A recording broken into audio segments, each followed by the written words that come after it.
नमस्कार मंडळी.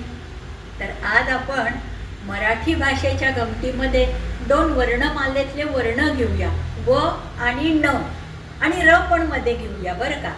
म्हणजे ते वर्ण वेगळे, वर्ण वेगळा, वर्णन वेगळं आणि वर्ण सुद्धा वेगळं बरं का.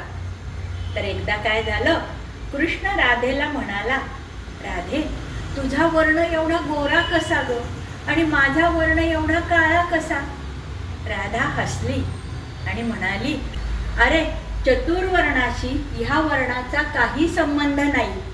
आणि वर्णाचं काय घेऊन बसलास कृष्णा. तुझा आवाज म्हणजेच तुझी वाणी ती किती गोड आहे.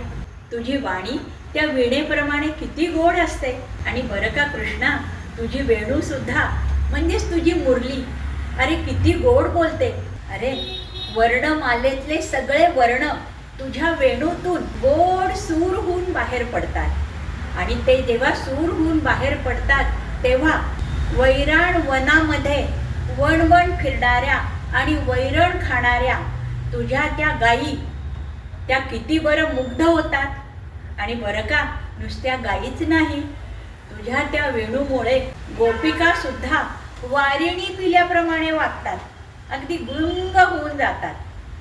आणि बरं का कृष्णा, तू त्या इंद्राशी उगीच वैर घेतलेस बाबा आणि त्या वरुणाला चांगले प्रेमाचे वाण दिलेस. वर वर न वाटतं तेवढं हे सोपं नाही.